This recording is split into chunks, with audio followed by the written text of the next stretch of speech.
سننے کو ملتا ہے کہ ووٹ کس کو دو گے. کوئی کہتا ہے کہ میں اس کو دوں گا جو وقت پڑنے پر میرا کوئی جائز ناجائز کام تو کروا سکے. گویا ووٹ نہ ہوا رشوت ہو گئی کہ ادھر ووٹ دو اور ادھر کام نکلواؤ. کوئی کہتا ہے کہ میں تو اپنی برادری کو دوں گا. گویا ساری دنیا کی قابلیت تو ان کی ہی برادری پر ختم ہے. کوئی کہتا ہے کہ میں تو اس کو دوں گا جو جیت رہا ہو. گویا ووٹ نہ ہوا سٹا ہو گیا. کوئی کہتا ہے کہ سسٹم ہی ٹھیک نہیں, میں تو ووٹ ڈالوں گا ہی نہیں. گویا آپ کے ووٹ نہ ڈالنے سے تو سب ٹھیک ہو جائے گا نا.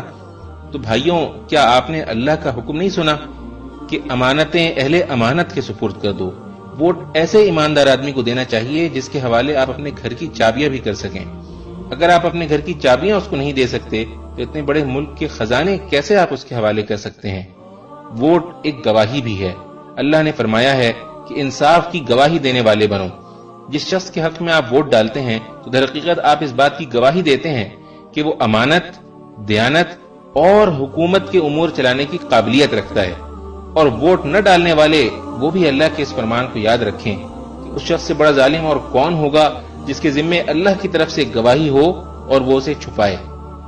پھر سنیں میرے بھائی, ووٹ ایک سفارش بھی ہے. اللہ نے فرمایا ہے کہ جو بھلائی کی سفارش کرے گا وہ اس میں سے اپنا حصہ پائے گا, اور جو برائی کی سفارش کرے گا وہ اس میں سے اپنا حصہ پائے گا. آپ کے ووٹ سے جو جیتے گا, آپ کی برادری کا ہو یا نہ ہو, اور ملک میں اچھے کام کرے گا, اس میں آپ کا بھی اجر ہوگا. اور اگر وہ برے کام کرے گا تو اس کے گناہ میں آپ بھی برابر کے شریک ہوں گے. اس لیے ووٹ صحیح آدمی کو دینا, غلط آدمی کو ووٹ دے کر اپنی آخرت برباد نہ کر لینا. کیونکہ رسول اللہ صلی اللہ علیہ وسلم نے فرمایا, روز قیامت وہ شخص سب سے زیادہ خسارے میں ہوگا جو دوسرے کی دنیا کے لیے اپنی آخرت کھو بیٹھے.